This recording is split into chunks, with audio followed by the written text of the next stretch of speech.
Halo teman-teman, selamat datang di Cerita Momo. Apa kabar kalian semua? Semoga selalu sehat dan bahagia, ya. Seperti biasa, sebelum kita mulai, Momo mau ajak kalian semua untuk kasih dukungan. Jangan lupa like video ini, subscribe channel Cerita Momo, dan nyalakan lonceng notifikasinya. Setelah itu, tulis di kolom komentar, nama, asal kota, dan hadir. Momo pengen banget tahu dari mana saja kalian menonton cerita ini. Oke, kalau sudah, tarik napas dalam-dalam, hembuskan, dan ayo kita mulai.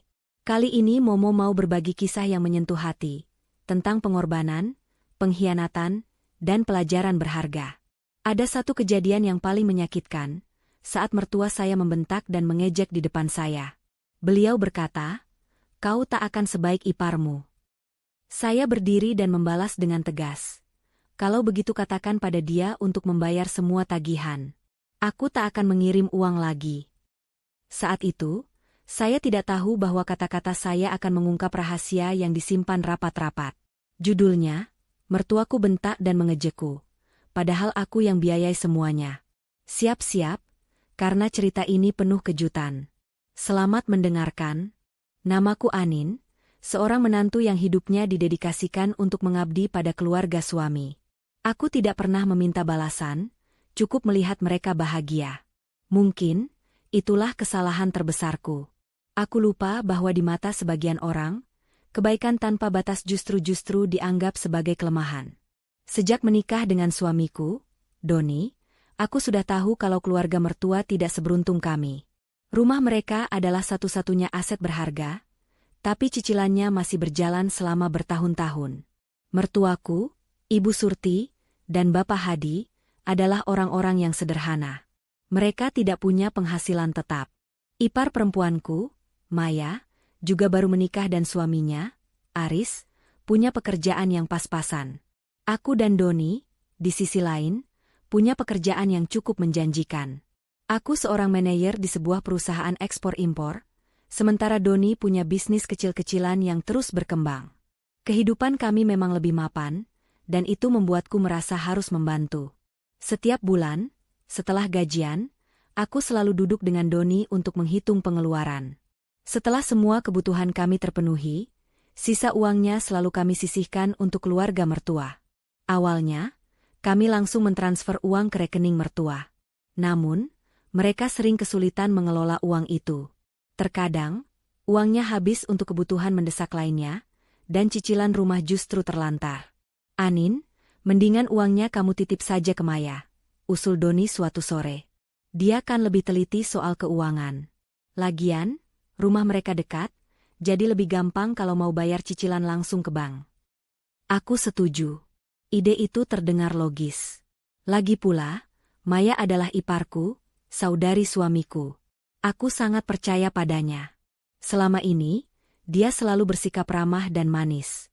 Dia sering memujiku di depan mertua, membuatku merasa diterima sepenuhnya di keluarga ini. Aku tak punya alasan untuk meragukannya. Maka, dimulailah rutinitas baru. Setiap tanggal 25, aku akan mentransfer sejumlah uang besar ke rekening Maya. Uang itu tidak hanya untuk cicilan rumah, tapi juga untuk biaya hidup sehari-hari mertua, seperti listrik, air, dan bahkan uang saku. Maya selalu mengirim pesan singkat berisi ucapan terima kasih yang manis. "Makasih ya, Kak Anin. Baik banget. Nanti aku langsung bayar cicilan dan kasih uangnya ke ibu." Begitu pesannya, disertai emoji senyum yang tulus. Aku selalu membalas, "Sama-sama, Maya. Jangan sungkan. Keluarga kita kan harus saling bantu." Rutinitas itu berjalan mulus selama hampir 2 tahun. 2 tahun, di mana aku dan Doni bekerja keras, banting tulang, dan terus menghemat agar bisa mengirim uang setiap bulan. Kami menunda membeli mobil baru, menunda liburan mewah, semua demi memastikan orang tua Doni bisa tidur nyenyak tanpa memikirkan utang. Namun, di tengah semua pengorbanan itu, ada sesuatu yang berubah. Ibu Surti, mertuaku, mulai bersikap aneh. Beliau sering menelepon dan mengeluh tentang hal-hal kecil. "Anin, tahu tidak? Iparmu itu, Maya, baru saja membelikan ibu tas baru," katanya suatu hari. Padahal ibu bilang tidak usah. Tapi dia bersikeras. Aku tersenyum bangga di telepon. Syukurlah, Bu. Berarti Maya memang sayang sama ibu. Tapi kata-kata pujian itu tidak berhenti sampai di situ. Hampir setiap kali aku datang berkunjung, selalu ada cerita baru tentang kebaikan Maya. Maya membelikan Ibu Surti perhiasan emas kecil. Maya mengajak Bapak Hadi makan di restoran mewah. Maya membelikan tiket nonton film bioskop. Semua hal itu, yang sebenarnya mampu kulakukan, tidak pernah kulakukan karena aku selalu berpikir bahwa uang itu lebih penting untuk cicilan dan kebutuhan dasar mereka.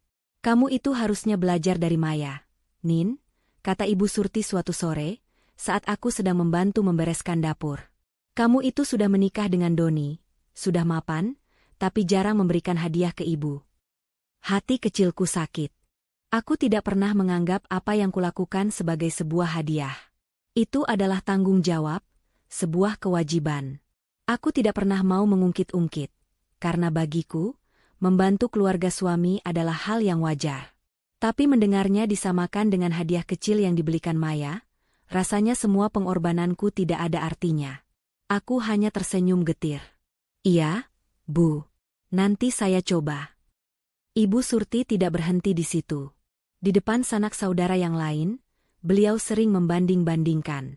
Maya itu menantu yang paling baik, katanya dengan bangga. Anaknya tidak banyak omong, tapi perhatian. Apa yang ibu mau, dia langsung kasih. Sementara itu, di depan teman-teman arisan Ibu Surti, aku mendengar beliau memuji-muji Maya yang sering membelikan makanan enak.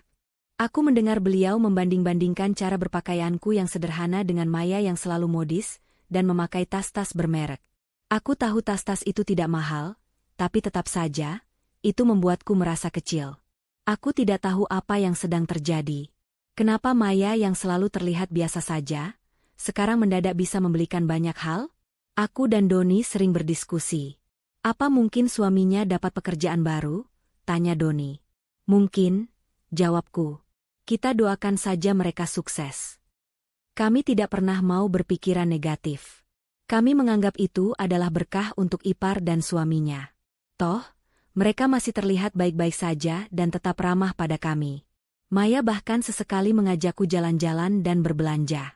Dia selalu membayar semua tagihan kami di restoran atau kafe, seolah menunjukkan bahwa dia sekarang mampu. Jangan sungkan, Kak Anin. Sekali-kali biar aku yang bayar, katanya dengan senyum yang manis. Aku mengangguk. Hati kecilku sedikit merasa lega. Sepertinya Maya benar-benar sudah mapan. Dan itu berarti kami tidak perlu lagi menanggung beban cicilan rumah mertua.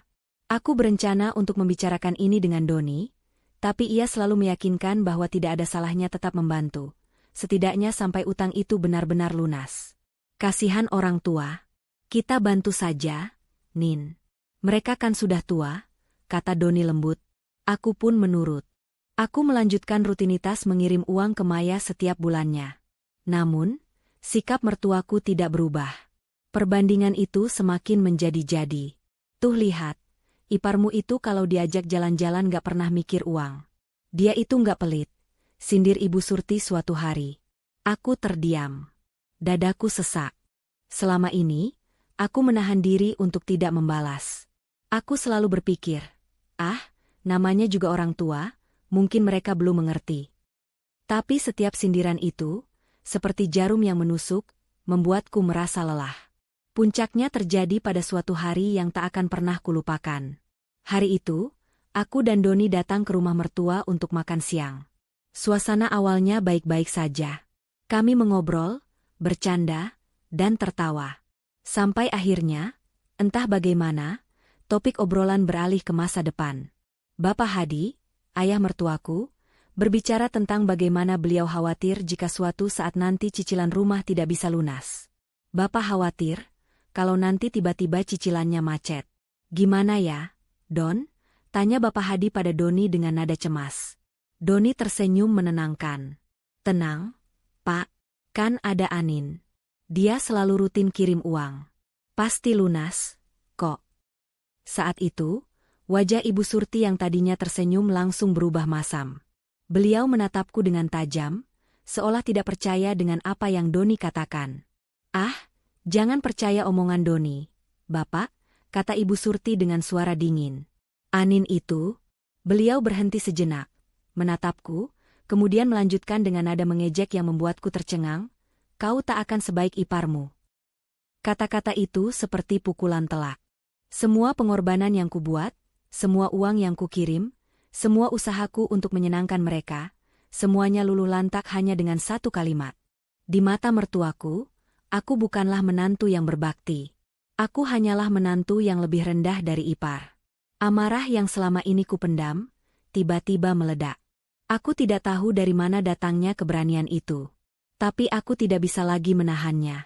Aku sudah terlalu lelah diremehkan. Aku sudah terlalu sakit hati dibandingkan. Aku berdiri dari tempat dudukku. Nafasku memburu. Aku menatap mata Ibu Surti dengan berani. Apa maksud Ibu? Tanyaku dengan suara bergetar. Kamu pikir Ibu tidak tahu? Balasnya dengan sinis. Kamu itu sudah enak hidupnya. Mapan, tapi kamu selalu perhitungan. Tidak pernah memberikan apa-apa. Doni mencoba menengahi. Bu, apa sih ini? Jangan gitu, Bu. Anin kan selalu. Aku mengangkat tangan, menghentikan Doni. Aku tidak butuh pembelaan. Aku ingin bicara dari hatiku, untuk pertama kalinya. Ibu bilang saya tidak sebaik ipar? Tanyaku. Baiklah. Kalau begitu. Aku melihat ke arah Bapak Hadi dan Ibu Surti secara bergantian. Kalau begitu katakan pada dia untuk membayar semua tagihan. Aku tak akan mengirim uang lagi. Ruangan itu mendadak sunyi. Doni terkejut, Bapak Hadi terdiam. Ibu Surti, yang tadinya penuh dengan amarah, kini terlihat syok. Uang apa? Tanyanya dengan suara pelan, tidak percaya. Kami tak pernah menerima uang darimu. Jantungku berdebar kencang. Aku melihat wajah bingung mereka. Tidak ada kebohongan di mata mereka. Ibu Surti dan Bapak Hadi benar-benar tidak tahu apa yang sedang terjadi. Ternyata ini yang terjadi. Selama 2 tahun ini, uang yang kukirimkan setiap bulan tidak pernah sampai di tangan mereka. Keringat dingin mengucur di dahiku. Sebuah potongan puzzle yang selama ini berantakan, kini mulai tersusun rapi di kepalaku. Sikap mertuaku yang aneh. Gaya hidup ipar yang mendadak mewah. Pujian-pujian yang berlebihan dari mertua kepada Maya. Semuanya kini masuk akal. Semua uangku, selama ini, telah disalahgunakan. Dan aku baru saja membentak mertuaku sendiri, karena kebohongan yang tidak pernah mereka lakukan. Aku melihat ke arah pintu, yang kebetulan terbuka. Maya, ipar perempuanku, berdiri di sana. Wajahnya pucat pasi. Ia mendengar semuanya. Dan matanya dipenuhi ketakutan. Keheningan di ruang makan itu begitu memekakan telinga. Pemandangan wajah pucat Maya di ambang pintu dan tatapan bingung mertuaku menciptakan ketegangan yang membuatku sulit bernapas. Maya, yang selama ini terlihat ramah, kini tampak seperti tersangka yang tertangkap basah. Ia berusaha bersembunyi di balik bingkai pintu, seolah ingin menghilang. Maya, kamu di situ? Ibu Surti memecah keheningan, suaranya bergetar. Apa maksud semua ini? Maya tidak menjawab. Ia hanya menunduk, menggenggam erat ujung bajunya. Doni, yang tadinya diam, berjalan mendekati adiknya. Wajahnya yang biasanya tenang kini dipenuhi dengan kebingungan dan kekecewaan. Maya, apa yang Anin bilang itu benar? Tanya Doni dengan suara rendah. Kamu menerima uang dari kami? Maya masih terdiam. Ia tidak berani menatap mata Doni. Sementara itu, Bapak Hadi bangkit dari duduknya. Beliau mendekat dan memegang pundak Maya. Maya, jawab Bapak. Apa benar selama ini Anin mengirimkan uang, tapi kamu tidak pernah memberikannya pada kami? Mata Maya berkaca-kaca. Ia mulai terisak. Maaf, Bu, Bapak. Doni, maafkan saya. Pengakuan itu seperti petir yang menyambar. Ruangan itu kembali hening, namun kali ini dipenuhi dengan rasa sakit dan pengkhianatan. Aku mundur selangkah, tidak sanggup menyaksikan kehancuran yang kubawa. Aku ingin berteriak, bertanya mengapa ia melakukan ini, tapi tenggorokanku tercekat. Ibu Surti berjalan mendekati Maya dengan langkah lambat. Ekspresi wajahnya berubah dari kebingungan menjadi kemarahan yang dalam. Jadi, semua uang yang kamu bilang dari hasil kerjamu, perhiasan ini, tas-tas mahal itu, semuanya dari Anin. Maya mengangguk sambil terisak.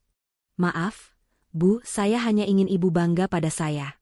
Saya ingin terlihat sukses seperti Kak Anin. Kata-kata itu membuat Ibu Surti mundur beberapa langkah, seolah baru saja dipukul. Beliau menatapku dengan tatapan yang berbeda. Tidak ada lagi sindiran, tidak ada lagi tatapan meremehkan.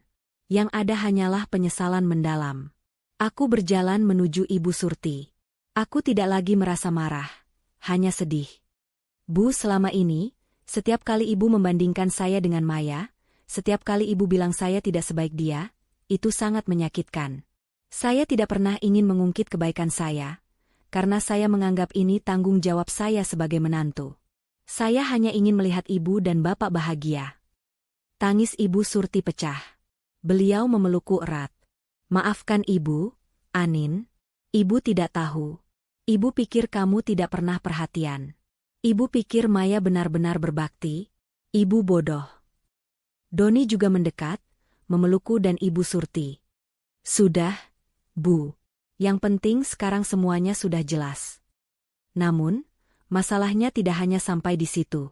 Bapak Hadi, yang tadinya tenang, kini berbicara dengan suara yang penuh kekecewaan. Maya, uang yang Anin kirimkan itu untuk cicilan rumah. Kamu tahu itu. Apa yang kamu lakukan dengan uang itu? Maya tidak berani menjawab. Air matanya terus mengalir. Bapak Hadi menuntut jawaban. Jawab, Maya. Rumah ini satu-satunya harta kita. Aku mengeluarkan ponselku. Ada puluhan bukti transfer, foto-foto struk belanja online, dan tangkapan layar percakapan. Aku menunjukkan semuanya kepada Bapak Hadi. Ini, Pak, uang yang saya kirimkan ke Maya tidak pernah digunakan untuk membayar cicilan. Dia menggunakannya untuk foya-foya, membeli barang-barang mewah. Pandangan mata Bapak Hadi tertuju pada layar ponselku. Wajahnya mengeras saat ia melihat bukti-bukti tersebut. Tagihan spa, tiket liburan, dan foto-foto tas-tas bermerek di media sosial Maya. Kau menghancurkan kami, Maya, teriak Bapak Hadi. Ini rumah yang sudah kita tinggali puluhan tahun. Bagaimana bisa kamu setega ini? Maya hanya bisa menangis. Pengkhianatan yang ia lakukan tidak hanya merugikan Anin, tetapi juga seluruh keluarganya. Ia tidak hanya mencuri uang, tetapi juga mencuri kepercayaan dan menghancurkan ikatan keluarga yang telah dibangun dengan susah payah. Puncak dari semua ini adalah saat Ban mengirimkan surat peringatan terakhir. Cicilan rumah tidak pernah dibayar selama hampir 2 tahun, dan sekarang, Bank akan menyita rumah itu. Malam itu, di ruang tamu yang suram, kami berkumpul. Tidak ada lagi tawa, hanya tangisan dan penyesalan. Bagaimana ini, Don? Bapak Hadi bertanya dengan putus asa. Kita harus bayar puluhan juta dalam waktu seminggu, atau rumah ini akan disita. Anin dan Doni saling menatap. Mereka sudah menghabiskan semua tabungan mereka untuk membantu keluarga ini. Kini, mereka tidak punya apa-apa lagi. Maaf, Pak, kata Anin dengan suara serak. Kami sudah tidak punya apa-apa lagi. Ibu Surti menangis. Ini semua salah Ibu. Ibu yang buta. Ibu yang sombong. Ibu lebih bangga pada barang-barang murahan daripada pengorbanan Anin yang tulus. Maya, yang duduk di sudut ruangan, hanya bisa menunduk. Ia tidak berani menatap siapapun. Wajahnya penuh penyesalan. Ia tahu bahwa ia adalah penyebab dari semua ini. Keesokan harinya, Anin dan Doni pergi ke bank untuk mencoba bernegosiasi. Namun, bank tidak mau mendengarkan alasan mereka. Aturan tetaplah aturan. Mereka harus membayar utang mereka. Anin dan Doni akhirnya menyerah. Mereka pulang dengan hati yang hancur. Mereka tidak tahu apa yang harus mereka lakukan. Ketika mereka sampai di rumah, mereka melihat Bapak Hadi dan Ibu Surti duduk di teras dengan tas-tas yang penuh dengan pakaian mereka. Di belakang mereka, truk bank sedang menunggu untuk menyita rumah. Anin dan Doni berlari mendekati mereka. Bapak, Ibu, apa yang terjadi? Tanya Doni, panik. Kami sudah tidak punya rumah lagi, Nak, kata Bapak Hadi dengan suara yang lirih. Rumah ini akan disita. Anin memeluk Ibu Surti. Jangan, Bu, jangan. Tidak ada lagi yang bisa kita lakukan, Anin, kata Ibu Surti, menangis. Ini semua sudah takdir. Anin memandang Maya, yang berdiri di samping truk ban. Maya memandang Anin dengan mata yang dipenuhi penyesalan. Ia tahu bahwa ia adalah penyebab dari semua ini. Anin mengangguk. Ia tahu bahwa ia tidak bisa lagi membantu. Ia telah memberikan semua yang ia miliki. Kini, hanya keadilan yang bisa berbicara. Anin dan Doni melihat rumah itu disita.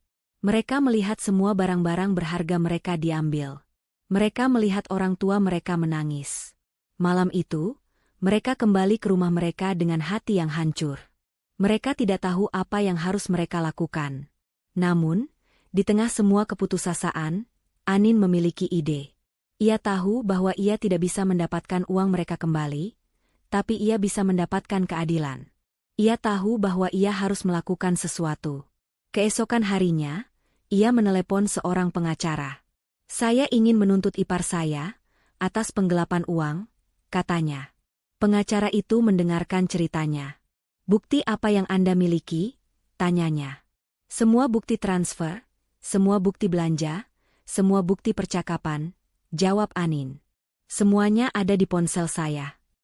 Pengacara itu terkesan. Baik, Nyonya. Mari kita lakukan ini. Anin tahu bahwa ini akan menjadi pertarungan yang sulit. Ia tahu bahwa ini akan merusak keluarga mereka. Tapi ia juga tahu bahwa ia tidak bisa lagi diam. Ia harus melakukan sesuatu. Ia harus mendapatkan keadilan. Anin, Doni, dan pengacara itu bertemu dengan Maya dan suaminya. Maya dan suaminya, Aris, terkejut. Mereka tidak menyangka bahwa Anin akan mengambil langkah sejauh ini. Kami ingin Anda mengembalikan semua uang yang Anda ambil, kata pengacara Anin. Maya dan Aris terdiam. Mereka tidak punya uang lagi. Mereka sudah menghabiskan semuanya. Kami akan menyita semua barang-barang berharga yang Anda beli dengan uang Anin, kata pengacara itu. Maya menangis. Ia tahu bahwa semua barang yang ia beli dengan susah payah akan diambil darinya. Ia tahu bahwa ia tidak punya apa-apa lagi. Jangan, katanya dengan suara bergetar. Jangan ambil barang-barang saya. Itu satu-satunya yang saya miliki. Anda seharusnya memikirkan itu sebelum Anda mengambil uang Anin, kata pengacara itu. Maya tidak bisa berkata apa-apa lagi. Ia hanya bisa menangis. Keesokan harinya, truk datang ke rumah Maya. Kali ini, bukan truk ban, tetapi truk Anin. Truk itu mengambil semua barang-barang berharga yang dibeli Maya dengan uang Anin. Tas-tas mahal, sepatu-sepatu bermerek, perhiasan, dan pakaian-pakaian mahal. Maya hanya bisa melihatnya, menangis tanpa suara. Ia tahu bahwa ia telah kehilangan segalanya. Anin berdiri di samping truk itu, melihat Maya. Ia tidak merasa bahagia. Ia tidak merasa menang. Ia hanya merasa sedih. Ia tahu bahwa ia telah melakukan apa yang harus ia lakukan. Tapi ia juga tahu bahwa ia telah kehilangan keluarganya. Malam itu, Anin dan Doni pergi ke rumah orang tua mereka. Mereka melihat Bapak Hadi dan Ibu Surti duduk di teras, menangis. Mereka melihat mereka tidak punya apa-apa lagi. Anin dan Doni memeluk mereka. Kami minta maaf, Nak, kata Bapak Hadi. Kami minta maaf atas semua yang kami lakukan. Tidak apa-apa, Pak, kata Anin. Kita akan mulai lagi dari awal. Anin dan Doni membawa orang tua mereka ke rumah mereka. Mereka membantu mereka. Mereka tidak lagi memikirkan uang. Mereka hanya memikirkan keluarga. Di akhir cerita, Anin dan Doni berhasil membangun kembali hubungan mereka dengan orang tua mereka. Mereka berhasil membangun kembali keluarga mereka. Mereka berhasil membangun kembali hidup mereka. Dan Maya akhirnya mendapatkan pelajaran. Ia tahu bahwa uang tidak akan pernah sebanding dengan kebahagiaan. Ia tahu bahwa kejujuran adalah yang terpenting. Ia tahu bahwa keluarga adalah segalanya. Suasana di rumah orang tua Doni masih dipenuhi ketegangan. Setelah pengakuan Maya yang penuh tangis, aku dan Doni memutuskan untuk pulang terlebih dahulu. Kami butuh waktu untuk mencerna semua informasi yang baru saja kami terima. Selama perjalanan pulang, tidak ada satupun dari kami yang berbicara. Pikiranku berkelana, menyatukan kepingan-kepingan puzzle yang selama ini bertebaran. Selama hampir 2 tahun, aku melihat Maya berganti-ganti tas bermerek, mengenakan perhiasan baru, dan seringkali mengajakku makan di restoran mahal. Setiap kali aku bertanya, dia selalu menjawab, "Ah, ini cuma tas KW, Kak Anin. Lagi promo." Aku percaya.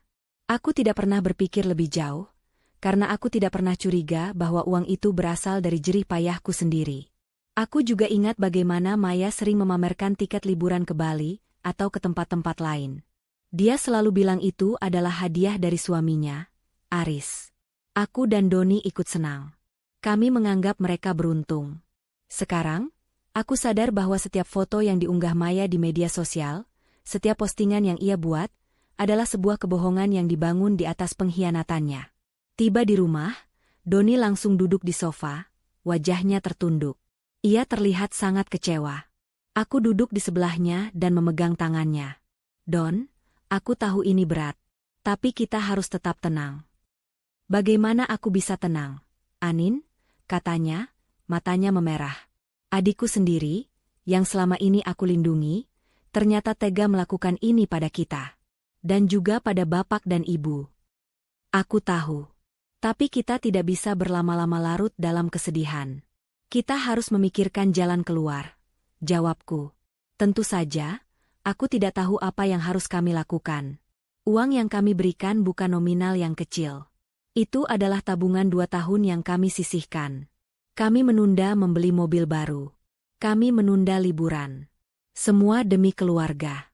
Dan sekarang, semuanya hilang." Malam itu, ponselku bergetar. Ternyata, itu panggilan dari Ibu Surti. Suaranya serak dan dipenuhi isak tangis. "Anin, Doni, kalian bisa ke sini? Sekarang juga?" katanya. Suaranya terdengar sangat putus asa. Aku dan Doni saling menatap. "Ada apa, Bu? Apa terjadi sesuatu?" tanya Doni. Ban mengirimkan surat. Mereka bilang cicilannya macet. "Mereka akan menyita rumah ini," jawabnya, menangis. Aku dan Doni terkejut. Kami tahu cicilan itu tidak dibayar, tapi kami tidak menyangka bank akan bertindak secepat itu. Tanpa berpikir panjang, kami langsung bergegas ke rumah orang tua Doni. Saat kami tiba, suasana di rumah itu sangat tegang. Bapak Hadi duduk di kursi, memijat pelipisnya. Ibu Surti duduk di sampingnya, menangis terisak. Maya dan suaminya, Aris, berada di sudut ruangan. Wajah Maya masih terlihat pucat, sementara Aris terlihat sangat marah dan bingung. Ini surat dari bank," kata Bapak Hadi, menyerahkan sebuah amplop coklat. "Mereka bilang cicilannya tidak dibayar selama hampir 2 tahun. Mereka memberikan kami waktu 1 minggu untuk melunasi semuanya, atau mereka akan menyita rumah ini." Aku membuka amplop itu. Mataku membelalak. Nominal yang tertulis di sana sangat besar. Terlalu besar untuk kami tutupi. "Maaf, Pak," kata Doni. "Kami sudah tidak punya uang lagi. Kami sudah mengosongkan semua tabungan kami untuk membantu kalian." Ibu Surti menangis semakin kencang. "Ini semua salah Ibu. Ibu yang buta. Ibu yang sombong. Ibu lebih bangga pada barang-barang murahan daripada pengorbanan Anin yang tulus. Maafkan Ibu, Nak. Maafkan Ibu." Aku mendekat dan memeluk Ibu Surti. Aku tidak peduli dengan semua perlakuan buruknya selama ini. Yang kulihat hanyalah seorang ibu yang ketakutan, seorang ibu yang akan kehilangan rumahnya. "Sudah, Bu. Jangan salahkan diri sendiri. Yang terpenting sekarang kita harus memikirkan jalan keluar," kataku. Aku menatap Maya. Ia masih menunduk. Aku berjalan mendekat. "Maya, kamu tahu apa yang kamu lakukan ini sangat merugikan. Tidak hanya kami, tapi juga orang tuamu sendiri. Ini bukan hanya masalah uang, tapi juga masalah kejujuran dan kepercayaan." Maya mengangkat wajahnya, air matanya membasahi pipinya. "Aku tahu, Kak Anin. Aku tahu aku salah. Aku tidak tahu harus bagaimana." "Kamu harus bertanggung jawab," kata Doni dengan tegas. "Kembalikan semua uang yang kamu ambil." Maya dan Aris terdiam. Mereka tidak punya uang lagi. Mereka sudah menghabiskan semuanya untuk foya-foya dan membeli barang-barang mewah. Kami tidak punya uang lagi," kata Aris. Kami sudah menghabiskan semuanya. Lalu bagaimana dengan rumah ini? Tanya Bapak Hadi dengan suara bergetar. Apakah kita harus kehilangan satu-satunya harta yang kita miliki? Ruangan itu kembali hening. Kami semua tidak tahu harus berbuat apa. Ada keputusasaan yang melayang di udara. Kami semua tahu bahwa kami tidak bisa melunasi utang itu. Kami semua tahu bahwa kami akan kehilangan rumah itu. Pada akhirnya, waktu yang diberikan bank habis. Pagi itu, sebuah truk besar berhenti di depan rumah. Beberapa orang dengan seragam bank turun dan menyerahkan surat penyitaan. Bapak Hadi dan Ibu Surti hanya bisa menangis, tidak bisa berkata-kata. Mereka melihat rumah yang sudah mereka tinggali selama puluhan tahun akan diambil alih. Maya dan Aris juga datang. Maya menangis, tapi tidak ada satupun dari kami yang merasa iba. Ia adalah penyebab dari semua ini. Maya, ini semua salahmu, kata Doni. Kamu harus bertanggung jawab. Aku tahu, Doni. Aku tahu. Tapi aku tidak bisa melakukan apa-apa, jawab Maya dengan suara serak. Aku melihat ke arah Bapak Hadi dan Ibu Surti. Mereka duduk di kursi, tidak berdaya. Aku tidak bisa membiarkan ini terjadi. Aku tidak bisa membiarkan mereka kehilangan rumah mereka. Aku berjalan menuju Maya. Maya, kamu harus minta maaf pada Bapak dan Ibu. Kamu harus bertanggung jawab atas apa yang kamu lakukan. Maya mengangguk. Ia berjalan mendekat dan memeluk Ibu Surti. Maaf, Bu. Maafkan Maya. Maya sudah menghancurkan segalanya. Ibu Surti membalas pelukan Maya. Sudah, Nak. Yang penting sekarang kamu menyesal. Aku tahu bahwa ini bukan akhir dari cerita. Aku tahu bahwa ini adalah awal dari pertarungan baru. Aku tahu bahwa kami harus berjuang untuk mendapatkan kembali keadilan. Aku tahu bahwa kami tidak bisa menyerah begitu saja. Aku menatap Doni. Ia mengangguk. Kami berdua tahu apa yang harus kami lakukan. Kami akan mencari keadilan. Terima kasih. Saya senang bab 3 sudah sesuai dengan harapan Anda. Bab 4, pengumpulan bukti dan langkah hukum. Setelah menyaksikan kehancuran rumah orang tua Doni, aku tahu kami tidak bisa lagi diam. Penyesalan Maya memang terlihat. Tapi itu tidak cukup untuk menebus kerugian besar yang ia sebabkan. Kami tidak hanya kehilangan uang, tetapi juga kepercayaan. Dan sekarang, rumah tempat orang tua Doni membesarkan anak-anaknya telah disita. Malam itu, di rumah kami, aku dan Doni duduk berdua. Suasana terasa berat. Kami masih memikirkan nasib orang tua kami. Don, kita harus melakukan sesuatu, kataku, memecah keheningan. Kita tidak bisa membiarkan Maya lolos begitu saja. Dia harus bertanggung jawab. Aku tahu, Anin. Tapi bagaimana? Tanya Doni, suaranya terdengar putus asa. Kita tidak punya bukti yang kuat. Dia bisa saja mengelak dan bilang itu uang dari hasil kerjanya. Bukti? Aku punya banyak bukti, kataku sambil mengambil ponselku. Selama ini, aku selalu menyimpan bukti transfer ke rekening Maya. Aku juga sering melihat postingannya di media sosial yang menunjukkan gaya hidup mewah dan barang-barang bermerek yang dia beli.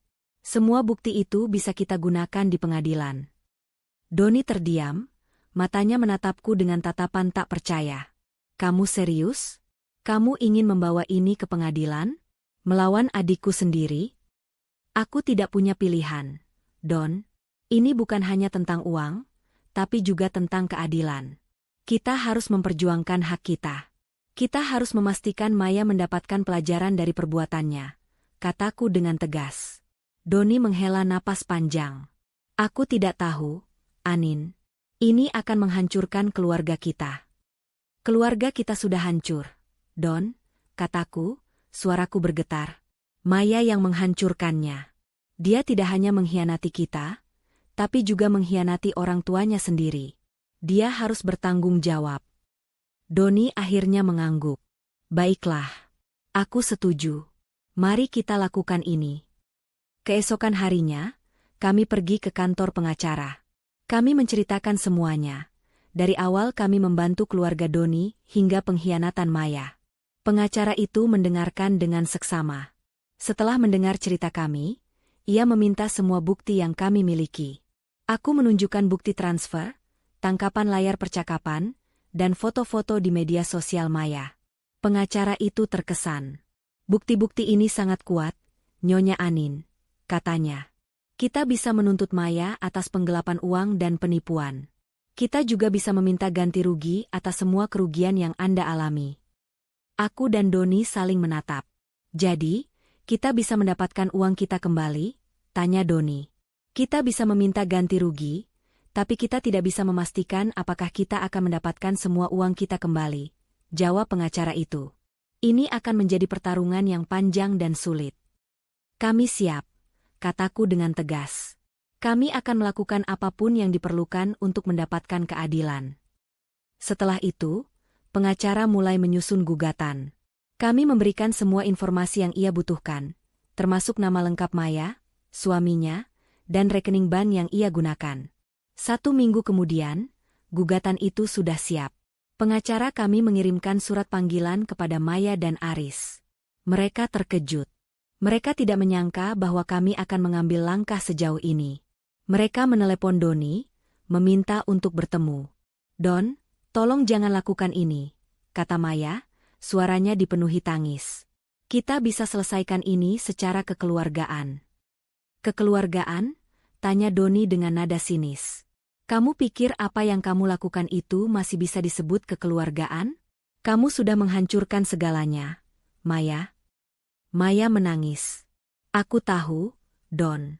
Aku tahu aku salah. Tapi tolong, jangan bawa ini ke pengadilan. Kamu seharusnya memikirkan itu sebelum kamu mengambil uang kami, jawab Doni dengan tegas. Aku mengambil ponsel Doni. Maya, kamu sudah diberi kesempatan. Kamu tidak mau menggunakannya. Sekarang, biarkan hukum yang berbicara. Maya terdiam, ia tidak bisa berkata-kata lagi. Setelah itu, kami tidak lagi berhubungan dengan Maya dan Aris. Kami memutus semua komunikasi dengan mereka. Kami tidak ingin lagi mendengar kebohongan dan permintaan maaf mereka. Pertarungan hukum pun dimulai. Ini akan menjadi pertarungan yang panjang. Tapi kami tidak takut. Kami tahu bahwa kami berada di pihak yang benar. Dan kami tahu bahwa kami akan mendapatkan keadilan yang kami cari. Hari yang kami nantikan akhirnya tiba. Aku, Doni, dan pengacara kami memasuki ruang pengadilan. Suasana terasa dingin dan tegang. Maya dan Aris sudah duduk di bangku seberang, didampingi oleh pengacara mereka. Wajah Maya terlihat tegang, pucat, dan matanya bengkak. Ada sorot ketakutan di sana, bukan lagi sorot kebohongan yang biasa ia tampilkan. Sidang dimulai. Pengacara kami memaparkan semua bukti yang kami miliki, satu persatu. Ia menampilkan bukti transfer dari rekeningku ke rekening Maya, tanggal dan nominalnya persis seperti yang kuberikan. Kemudian, ia menunjukkan tangkapan layar percakapan, di mana Maya selalu membalas dengan ucapan terima kasih seolah ia akan menggunakan uang itu untuk cicilan, padahal tidak. Yang mulia, kata pengacara kami dengan lantang. Klien kami, Nyonya Anin, telah mentransfer sejumlah besar uang kepada saudari kandung suaminya, Nyonya Maya, selama hampir 2 tahun. Uang ini dimaksudkan untuk melunasi cicilan rumah orang tua mereka. Namun, alih-alih membayar cicilan, Nyonya Maya justru menggunakan uang itu untuk kepentingan pribadi, yang dibuktikan dengan bukti-bukti belanja ini. Pengacara itu menampilkan serangkaian foto yang kudapatkan dari media sosial Maya. Foto-foto tas bermerek, sepatu mahal, perhiasan, dan tiket liburan. Semua barang itu, yang selama ini Maya pamerkan, kini menjadi bumerang bagi dirinya sendiri. Pengacara Maya mencoba membantah. Yang mulia, klien kami tidak pernah mengakui bahwa uang itu untuk cicilan. Uang itu adalah hadiah dari kakak iparnya. Lagi pula, tidak ada bukti tertulis yang menyatakan bahwa uang itu harus digunakan untuk cicilan. Aku tersentak. Pembelaan itu membuatku geram. Mereka berusaha memutarbalikkan fakta. Pengacara kami tersenyum sinis. Yang mulia, kami memiliki rekaman suara, katanya sambil mengklik tombol di laptopnya.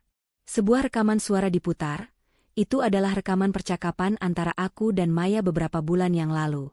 Dalam rekaman itu, aku bertanya, Maya, cicilan bulan ini sudah dibayar, kan? Maya menjawab, sudah, Kak Anin. Baru saja aku bayar. Makasih ya, Kak. Maya terlihat terkejut mendengar rekaman itu. Ia menatapku dengan mata membelalak. Ia tidak tahu bahwa aku merekam percakapan itu. Pengacara kami kemudian melanjutkan. Berdasarkan bukti-bukti yang kami miliki, jelas bahwa Nyonya Maya telah melakukan penggelapan uang. Ia tidak hanya merugikan klien kami, tetapi juga menipu orang tuanya sendiri dan menyebabkan rumah mereka disita. Giliran pengacara Maya untuk memanggil saksi. Ia memanggil Aris, suami Maya. Aris bersaksi bahwa ia tidak tahu apa-apa tentang uang itu. Ia mengaku bahwa ia selalu memberikan uang hasil kerjanya kepada Maya, dan ia pikir semua uang yang mereka miliki adalah dari hasil jerih payah mereka berdua. Ia mencoba membela istrinya, mengatakan bahwa Maya adalah istri yang baik dan tidak pernah melakukan hal-hal yang aneh. Setelah itu, giliran Maya yang bersaksi. Ia duduk di kursi saksi dengan tangan gemetar. Pengacara kami mulai menanyakan pertanyaan-pertanyaan yang tajam, satu persatu. Nyonya Maya, apakah benar Anda menerima uang dari Nyonya Anin? Iya. Apakah benar uang itu untuk cicilan rumah orang tua Anda? Maya terdiam. Ia tidak bisa menjawab. Air matanya mulai mengalir. Iya. Lalu, kenapa Anda tidak membayarnya? Maya menangis. Ia tidak bisa berkata-kata. Karena saya iri dengan Kak Anin. Saya ingin terlihat sukses seperti dia. Saya ingin orang tua saya bangga pada saya. Apakah Anda menyesal? Maya mengangguk. Saya sangat menyesal. Saya tahu saya salah. Saya mohon maaf pada Kak Anin dan Doni. Pengakuan itu membuatku terdiam. Aku melihat ke arah Maya. Ia tidak lagi terlihat seperti wanita yang sombong dan angkuh. Ia terlihat rapuh dan putus asa. Sidang pun selesai. Hakim memutuskan untuk menunda putusan hingga minggu depan. Aku dan Doni keluar dari ruang pengadilan dengan perasaan campur aduk. Kami merasa lega, tapi juga sedih. Kami tahu bahwa kami telah melakukan hal yang benar, tapi kami juga tahu bahwa kami telah menghancurkan keluarga kami. Saat kami berjalan keluar, Maya berlari ke arah kami. Ia memelukku dan menangis. Maafkan saya, Kak Anin. Saya mohon maaf. Aku membalas pelukannya. Aku tidak tahu harus berkata apa. Kamu harus bertanggung jawab, Maya, kataku. Kamu harus membayar semua kerugian yang kamu sebabkan. Maya mengangguk. Aku akan berusaha, Kak. Aku janji. Doni hanya terdiam, tidak bisa berkata-kata. Ia melihat adiknya, yang dulu sangat ia sayangi, kini terlihat sangat berbeda. Ia tahu bahwa hubungan mereka tidak akan pernah kembali seperti semula. Putusan pengadilan akhirnya datang. Setelah berminggu-minggu menunggu, hakim akhirnya mengabulkan gugatan kami. Maya dinyatakan bersalah atas penggelapan uang dan penipuan. Ia tidak dihukum penjara, namun harus mengembalikan seluruh uang yang telah ia ambil dari kami. Selain itu, pengadilan juga memutuskan bahwa Maya harus menyerahkan semua aset yang ia beli dengan uang kami, sebagai ganti rugi. Ini adalah kabar baik, tapi juga membawa perasaan campur aduk. Aku tahu bahwa ini adalah satu-satunya cara untuk mendapatkan keadilan, tapi aku juga tahu bahwa ini akan menjadi pukulan telak bagi Maya. 1 minggu kemudian, aku, Doni, dan pengacara kami datang ke rumah Maya. Suasana terasa sangat tegang. Di sana sudah ada truk yang kami sewa untuk mengangkut semua barang-barang. Maya dan Aris menanti di teras. Wajah mereka terlihat putus asa. Kami datang untuk mengambil barang-barang yang Anda beli dengan uang kami, kata pengacara kami dengan nada dingin. Maya tidak berkata apa-apa. Ia hanya mengangguk. Air mata mengalir di pipinya. Satu persatu, kami mulai memuat barang-barang. Tas-tas mewah, sepatu-sepatu bermerek, perhiasan, dan pakaian-pakaian mahal yang selama ini dipamerkan Maya, kini menjadi milik kami. Maya hanya bisa melihatnya, menangis tanpa suara. Ia tahu bahwa ia telah kehilangan segalanya. Ketika kami hampir selesai, Maya berjalan mendekat. Ia menatapku. Kak Anin, tolong jangan ambil tas ini, katanya, memohon. Ini hadiah ulang tahun dari suamiku. Dia membelinya untukku. Dia tidak tahu apa-apa. Aku menatap tas itu. Itu adalah tas paling mahal yang pernah dibeli Maya. Aku tahu itu. Maaf, Maya, kataku. Tapi kami tidak bisa mempercayai Anda lagi. Kami tidak tahu mana yang benar dan mana yang salah. Semua barang ini adalah bukti penggelapan Anda. Maya menangis. Ia tahu bahwa ia tidak bisa membantah. Ia tahu bahwa ia telah kehilangan kepercayaanku selamanya. Setelah semua barang dimuat, kami pergi. Aku duduk di dalam mobil, menatap tas-tas dan sepatu-sepatu mahal yang kini menjadi milik kami. Aku tidak merasa bahagia. Aku tidak merasa menang. Aku hanya merasa kosong. Aku tahu bahwa aku telah melakukan hal yang benar, tapi aku juga tahu bahwa aku telah kehilangan keluargaku. Malam itu, aku dan Doni pergi ke rumah orang tua kami. Kami menemukan mereka sedang duduk di teras, menangis. Mereka tidak punya apa-apa lagi. Kami datang untuk menjemput kalian, Pak, Bu, kata Doni. Bapak Hadi dan Ibu Surti menatap kami. Menjemput kami? Kemana? Tanya Bapak Hadi. Ke rumah kami, jawab Doni. Kami tidak akan membiarkan kalian sendirian. Kalian adalah keluarga kami. Kami akan memulai lagi dari awal. Ibu Surti menangis. Ia memelukku dan Doni.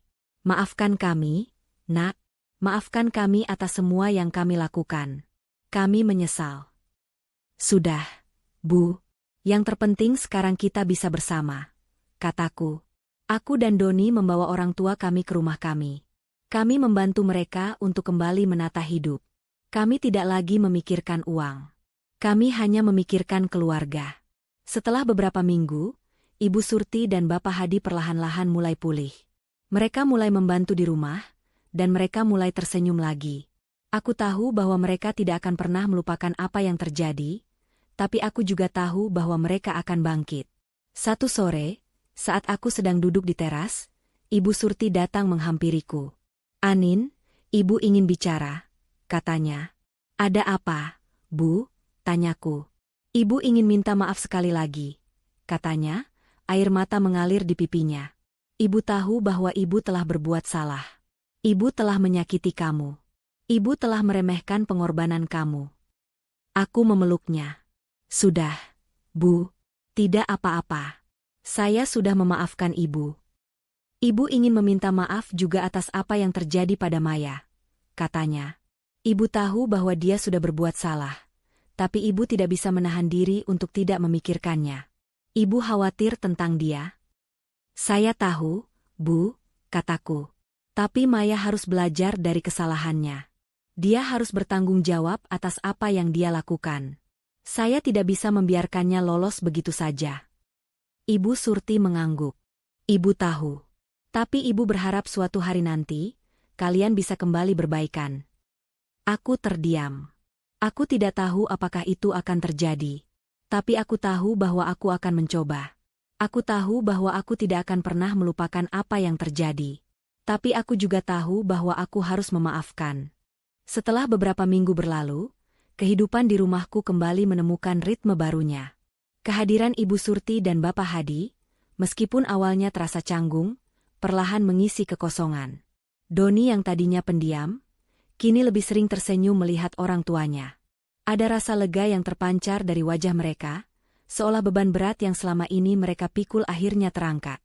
Mereka tidak lagi memikirkan cicilan rumah yang menumpuk. Mereka hanya fokus pada saat ini, pada keluarga yang akhirnya kembali utuh, meski dengan cara yang menyakitkan. Namun, tidak semua luka bisa sembuh begitu cepat. Hubungan dengan Maya masih membeku. Ia tidak pernah menelepon kami, dan kami juga tidak menghubunginya. Aku tahu Maya menyesal, aku bisa melihatnya dari sorot matanya di pengadilan. Tapi, ada jarak tak kasat mata yang terbentang di antara kami. Sebuah jurang yang terbuat dari pengkhianatan dan kebohongan. Suatu sore, aku sedang menyiapkan makan malam di dapur saat ponselku bergetar. Sebuah pesan dari nomor yang tidak kukenal. Aku membukanya. Itu dari Maya. Kak Anin, aku tahu aku tidak punya hak untuk menghubungimu. Tapi aku mohon, temui aku. Ada hal penting yang harus aku katakan. Aku terdiam. Doni yang melihatku terdiam, mendekat. Ada apa, Nin? Maya, jawabku singkat. Doni merebut ponselku dan membaca pesan itu. Wajahnya langsung mengeras. Jangan temui dia, Anin. Dia hanya ingin memanfaatkanmu lagi. Aku tidak tahu, Don. Perasaanku mengatakan bahwa dia benar-benar tulus kali ini. Anin, aku mohon padamu. Jangan percaya padanya. Dia sudah menghancurkan segalanya, kata Doni, nadanya memohon. Aku menghela napas panjang. Aku tahu Doni hanya khawatir. Aku tahu ia hanya ingin melindungiku. Tapi, di sisi lain, aku merasa harus menemui Maya. Aku butuh kejelasan, dan aku butuh tahu apa yang sebenarnya terjadi padanya. Keesokan harinya, aku memutuskan untuk menemui Maya. Aku tidak memberitahu Doni. Aku pergi ke sebuah kafe yang jauh dari rumahku. Saat aku tiba, Maya sudah duduk di sana. Wajahnya terlihat kurus dan pucat. Ia tidak lagi memakai pakaian-pakaian mahal atau tas-tas bermerek. Ia terlihat seperti wanita pada umumnya. "Kak Anin," katanya, suaranya bergetar. "Maaf, aku tidak tahu harus bagaimana lagi." "Duduklah, Maya," kataku, nadaku dingin. "Apa yang ingin kamu katakan?" Maya mulai menangis. "Aku tahu aku salah, Kak. Aku tahu aku sudah menghancurkan semuanya. Aku minta maaf." "Permintaan maafmu tidak akan mengembalikan semua yang sudah hilang, Maya," kataku. "Rumah orang tuamu, kepercayaan kami, semuanya sudah hancur." "Aku tahu," jawab Maya, "tapi aku ingin kamu tahu alasannya. Aku tidak punya niat jahat. Aku hanya iri." Aku mengerutkan kening. "Iri?" "Iya," jawab Maya. "Aku iri denganmu, Kak Anin. Aku iri dengan hidupmu. Kamu punya pekerjaan yang bagus, suami yang mencintaimu, dan kamu selalu terlihat bahagia. Aku juga ingin seperti itu. Aku ingin orang tuaku bangga padaku." Aku terdiam. Aku tidak tahu harus berkata apa. "Aku selalu merasa kurang, Kak," lanjut Maya. "Aku merasa tidak berguna. Aku tidak bisa memberikan apa-apa pada orang tuaku. Aku selalu merasa di bawah bayanganmu." "Jadi, kamu menggunakan uang kami untuk menutupi rasa irimu?" tanyaku. Maya mengangguk. "Aku tahu aku salah. Aku tahu aku sudah berdosa. Aku sudah mendapatkan balasan. Suamiku, Aris, meninggalkan aku. Dia tidak bisa menerima kenyataan bahwa aku sudah berbohong. Dia bilang aku sudah menghancurkan hidupnya." Aku terkejut mendengar itu. Aku tidak menyangka Aris akan meninggalkan Maya. "Aku sekarang tidak punya apa-apa lagi, Kak," katanya, air matanya terus mengalir.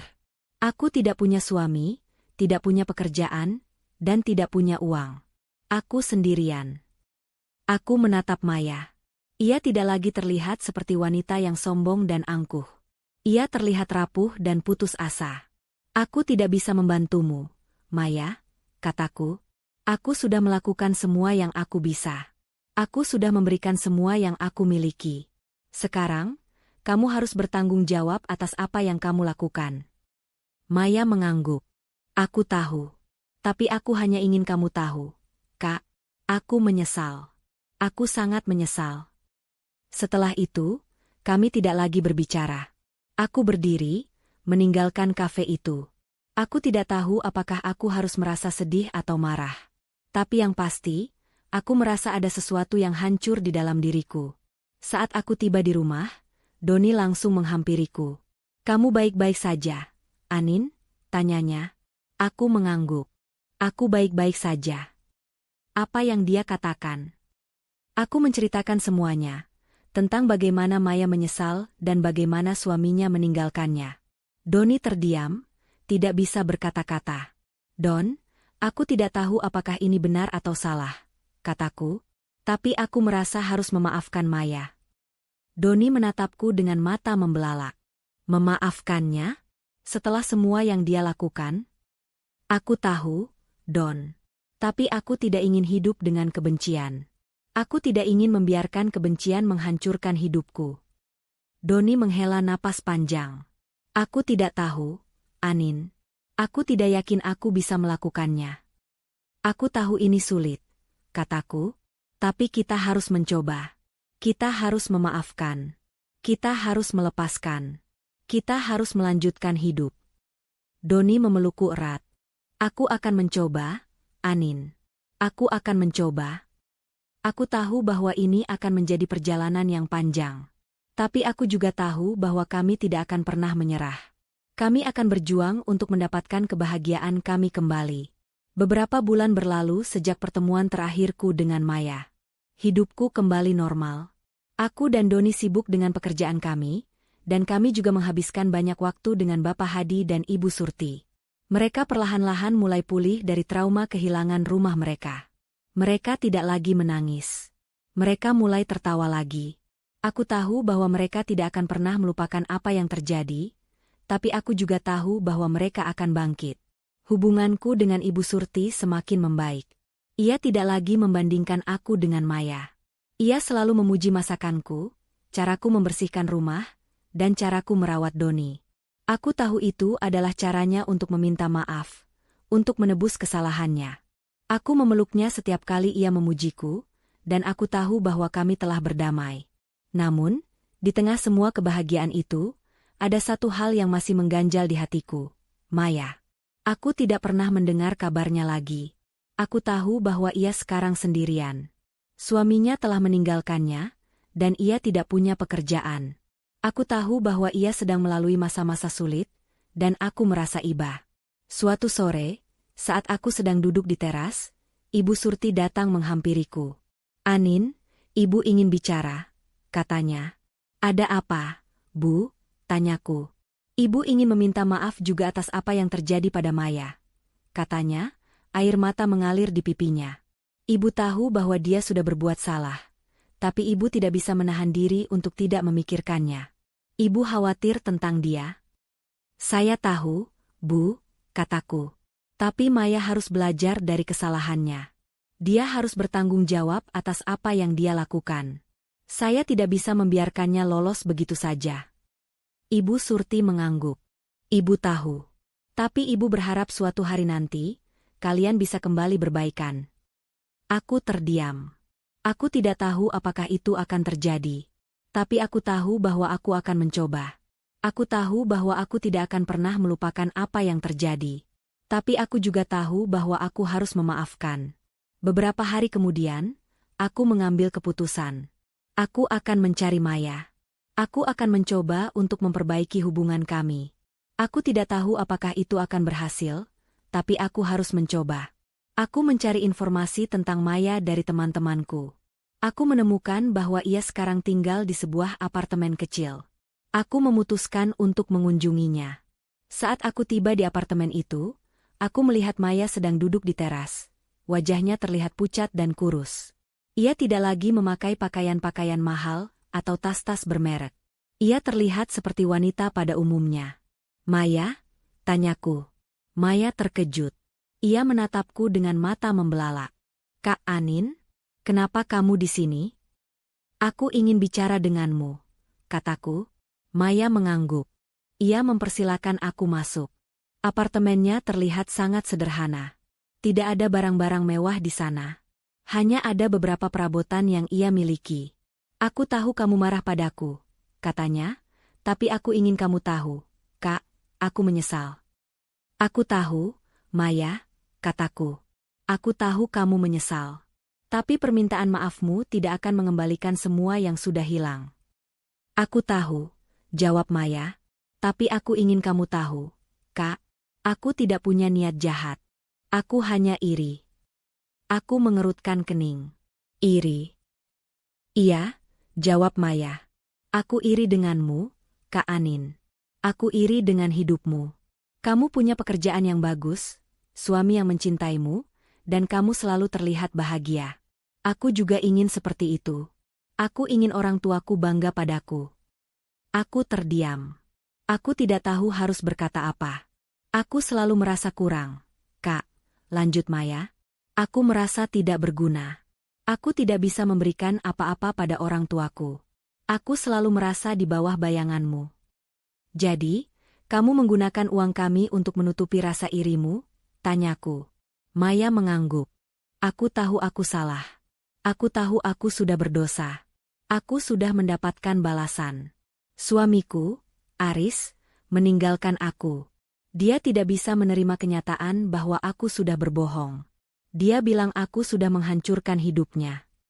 Aku terkejut mendengar itu. Aku tidak menyangka Aris akan meninggalkan Maya. Aku sekarang tidak punya apa-apa lagi, Kak, katanya, air matanya terus mengalir. Aku tidak punya suami, tidak punya pekerjaan, dan tidak punya uang. Aku sendirian. Aku menatap Maya. Ia tidak lagi terlihat seperti wanita yang sombong dan angkuh. Ia terlihat rapuh dan putus asa. Aku tidak bisa membantumu, Maya, kataku. Aku sudah melakukan semua yang aku bisa. Aku sudah memberikan semua yang aku miliki. Sekarang, kamu harus bertanggung jawab atas apa yang kamu lakukan. Maya mengangguk. Aku tahu.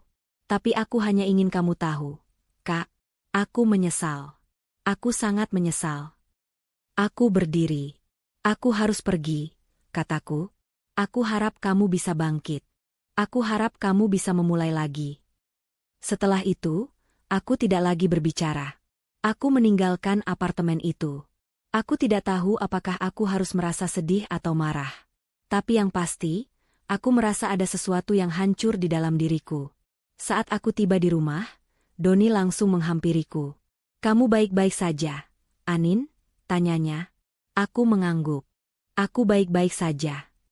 Apa yang dia katakan? Aku menceritakan semuanya. Tentang bagaimana Maya menyesal dan bagaimana suaminya meninggalkannya. Doni terdiam, tidak bisa berkata-kata. Don, aku tidak tahu apakah ini benar atau salah, kataku. Tapi aku merasa harus memaafkan Maya. Doni menatapku dengan mata membelalak. Memaafkannya? Setelah semua yang dia lakukan? Aku tahu, Don. Tapi aku tidak ingin hidup dengan kebencian. Aku tidak ingin membiarkan kebencian menghancurkan hidupku. Doni menghela napas panjang. Aku akan mencoba, Anin. Aku akan mencoba. Aku tahu bahwa ini akan menjadi perjalanan yang panjang. Tapi aku juga tahu bahwa kami tidak akan pernah menyerah. Kami akan berjuang untuk mendapatkan kebahagiaan kami kembali. Waktu terus berjalan, dan hidupku kembali ke dalam rutinitasnya. Doni dan aku, bersama Ibu Surti dan Bapak Hadi, mulai membangun kembali kehidupan kami. Luka memang tidak bisa hilang, tapi kami belajar untuk hidup berdampingan dengannya. Aku tahu, pengkhianatan Maya telah meninggalkan bekas yang dalam, terutama pada Ibu Surti. Beliau sering termenung, terkadang aku menangkapnya diam-diam menangis. Ibu masih memikirkan Maya? Tanyaku suatu sore, saat melihat Ibu Surti duduk di teras sambil memandangi langit senja. Ibu Surti mengangguk, tanpa menoleh. Ibu tidak bisa tidak memikirkannya. Anin. Dia anak ibu. Meskipun dia salah, ibu tetap ibunya. Saya tahu, Bu, kataku lembut. Aku duduk di sampingnya dan memegang tangannya. Tapi ibu harus membiarkan Maya belajar dari kesalahannya sendiri. Itu satu-satunya cara dia bisa bangkit. Ibu tahu, jawabnya, suaranya parau. Tapi ibu khawatir. Ia sekarang sendirian. Bagaimana jika sesuatu terjadi padanya? Aku tahu kekhawatiran Ibu Surti tidak berdasar. Maya telah membayar mahal atas kesalahannya. Ia kehilangan suami, pekerjaan, dan kepercayaan keluarga. Aku tahu bahwa ia sedang berjuang, dan aku merasa harus melakukan sesuatu. Bukan untuk dirinya, tapi untuk Ibu Surti. Untuk menenangkan hatinya. Suatu hari, aku memutuskan untuk pergi ke apartemen Maya lagi. Aku tidak memberitahu siapapun. Aku tahu Doni akan menentang, tapi aku merasa harus melakukan ini. Ini adalah satu-satunya cara untuk menyembuhkan luka lama di keluarga kami. Saat aku tiba, apartemen Maya terlihat lebih rapi. Tidak ada lagi tumpukan barang-barang di sana. Aku melihat Maya sedang menyirami tanaman di balkon. Ia terlihat lebih sehat dari sebelumnya, meskipun masih terlihat pucat. Maya? Tanyaku. Ia terkejut. Ia menatapku dengan mata membelalak. Kak Anin? Kenapa kamu di sini? Aku ingin bicara denganmu, kataku. Ia mengangguk. Kami duduk di balkon, ditemani angin sejuk yang berhembus. Aku tahu kamu sudah berjuang, kataku. Aku tahu kamu sudah melewati masa-masa sulit. Aku melihatnya. Aku melihat bagaimana kamu berusaha untuk bangkit. Dan aku ingin kamu tahu, aku bangga padamu. Maya menangis. Aku tidak pantas mendapatkan pujianmu, Kak. Aku sudah menghancurkan hidupmu. Kamu sudah membayar atas kesalahanmu, Maya, kataku. Kamu sudah kehilangan segalanya. Tapi kamu masih punya dirimu sendiri. Kamu masih punya kesempatan untuk memulai lagi. Aku tidak tahu harus bagaimana, Kak, katanya. Aku tidak punya pekerjaan, tidak punya uang, tidak punya siapa-siapa. Kamu punya kami, Maya, kataku. Kami tidak akan meninggalkanmu. Kami akan membantumu. Tapi kamu harus berjanji padaku, kamu harus jujur. Kamu harus bertanggung jawab atas apa yang kamu lakukan. Maya mengangguk, air matanya terus mengalir. Aku janji, Kak. Aku janji. Setelah itu, aku dan Maya berbicara selama berjam-jam. Kami berbicara tentang masa lalu, tentang masa depan, tentang impian kami. Aku menyadari bahwa Maya tidaklah jahat. Ia hanya salah langkah. Ia hanya butuh seseorang untuk membimbingnya. Aku memberinya uang untuk biaya hidup sehari-hari. Ia menolak, tapi aku memaksanya. Anggap saja ini pinjaman, Maya. Kamu bisa mengembalikannya nanti, saat kamu sudah punya pekerjaan. Terima kasih, Kak, katanya, air matanya terus mengalir. Aku tidak tahu bagaimana harus membalas kebaikanmu. Kamu tidak perlu membalas apa-apa, kataku. Kamu hanya perlu bangkit. Kamu hanya perlu menjadi dirimu sendiri. Kamu harus jujur. Kamu harus menjadi orang yang lebih baik. Maya mengangguk. Aku janji, Kak. Aku akan mencoba. Aku kembali ke rumah dengan hati yang lega. Aku tahu bahwa aku telah melakukan hal yang benar. Aku tahu bahwa aku telah memberikan kesempatan kedua pada Maya. Aku tahu bahwa aku telah menyembuhkan luka lama di keluarga kami. Saat aku tiba di rumah, Doni dan Ibu Surti langsung menghampiriku. Dari mana saja kamu, Anin? Tanya Doni, cemas. Aku menemui Maya, kataku. Doni terkejut. Kamu menemui Maya? Kenapa kamu tidak memberitahuku? Karena aku tahu kamu akan melarangku, kataku. Doni menghela napas panjang. Apa yang dia katakan? Aku menceritakan semuanya, tentang bagaimana Maya menyesal dan bagaimana ia ingin memulai lagi.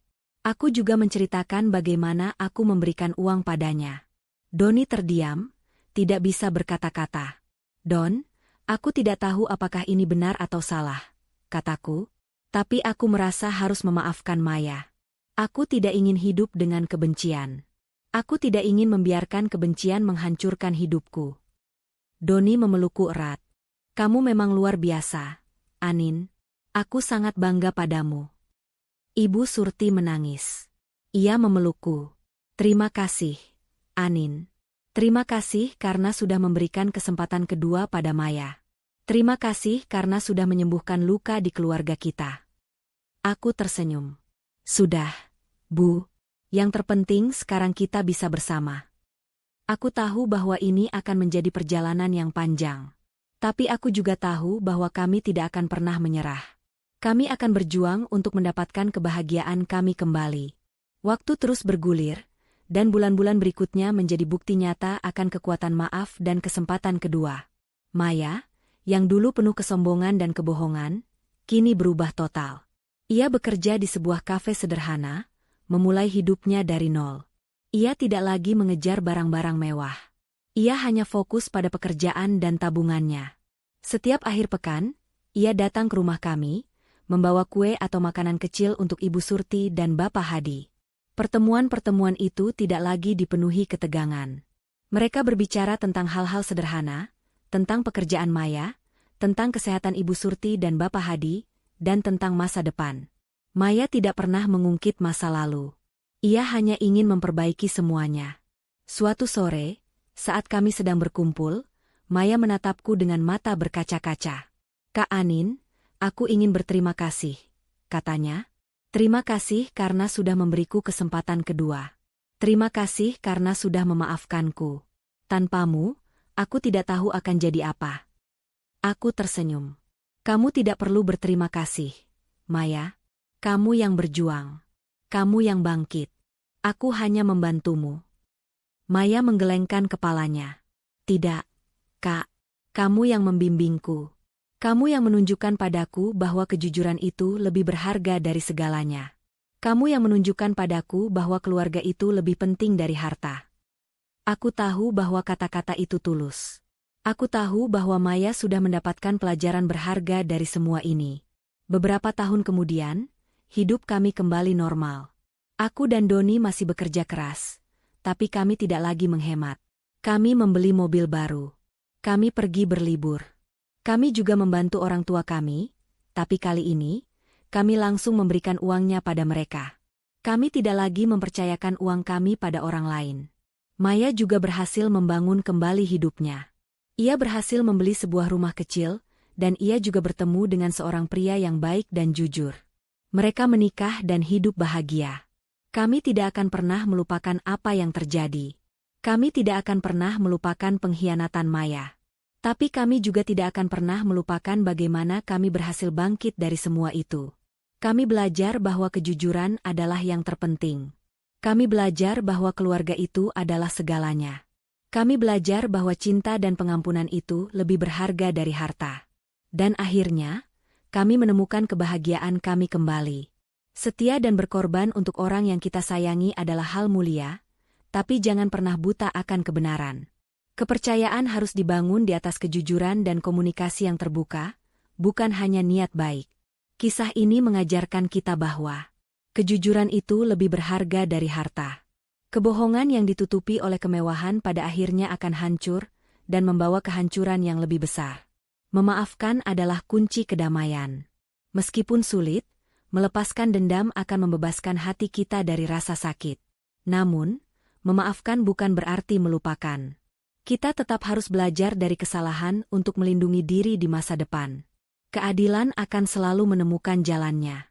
Meskipun pengkhianatan terasa sangat menyakitkan, berjuang untuk kebenaran akan membawa kita pada kedamaian yang sejati.